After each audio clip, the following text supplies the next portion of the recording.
ഈ റീൽസൊക്കെ ഇങ്ങനെ ഇരുന്ന് ചെയ്യാനായിട്ട് തുടങ്ങിയപ്പോണ്ടല്ലോ നമ്മുടെ സുടുമോനിങ്ങനെ നമുക്കിങ്ങനെ റീൽസൊക്കെ എടുക്കാനായിട്ട് ഇത്തിരി ബുദ്ധിമുട്ടാണ് കേട്ടോ, ഭയങ്കര റിസ്ക്കാണ്.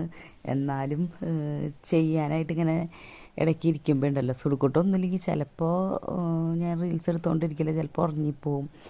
ഇടയ്ക്ക് ഇങ്ങനെ ഭയങ്കര കുറുമ്പും കൈ ഇതൊക്കെ നമ്മളൊന്ന് പിടിക്കേണ്ടി വരും കേട്ടോ. ചിലപ്പോൾ നമ്മൾ അങ്ങനെ ഇരിക്കുമ്പോൾ അവൻ ചിലപ്പോൾ ഒന്ന് കോപ്പറേറ്റ് ചെയ്യാനായിട്ട് ഇത്തിരി പാടാണ് കേട്ടോ ആളെ.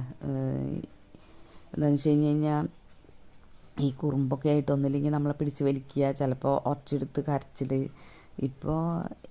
ഇപ്പോൾ ഞാനിത് പറയാൻ കാരണം വേറൊന്നുമല്ല, ഇങ്ങനെ യൂട്യൂബിൽ ഇതിങ്ങനെ തുടങ്ങി പിന്നെ നമ്മുടെ സുടുക്കൂട്ടം ഭയങ്കരമായിട്ട് കോപ്പറേറ്റ് ചെയ്യാനായിട്ട് ശ്രമിക്കുന്നുണ്ട് കേട്ടോ. പിന്നെ ഒന്നുമില്ലെങ്കിൽ ഇടയ്ക്ക് പാവം തോന്നും, ഉറങ്ങി ഇങ്ങനെ കിടക്കും കേട്ടോ.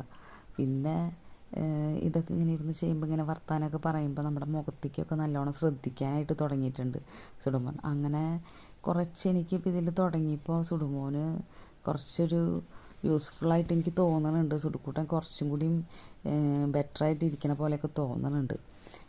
നിങ്ങൾക്കും അങ്ങനെയൊക്കെയുള്ള അനുഭവം ഉണ്ടെന്നുണ്ടെന്നുണ്ടെങ്കിൽ ഒന്ന് പങ്കുവെച്ചോളൂ കേട്ടോ. സുടുക്കൂട്ടനെ എനിക്കിങ്ങനെ യൂട്യൂബിൽ ചാനലിൽ ഇങ്ങനെ കൊണ്ടുവന്നപ്പോൾ കുറേയൊക്കെ എൻ്റെ അടുത്ത് ഇങ്ങനെ സഹകരിക്കാനൊക്കെ ആയിട്ട് തുടങ്ങിയിട്ടുണ്ട് സുടുമോൻ.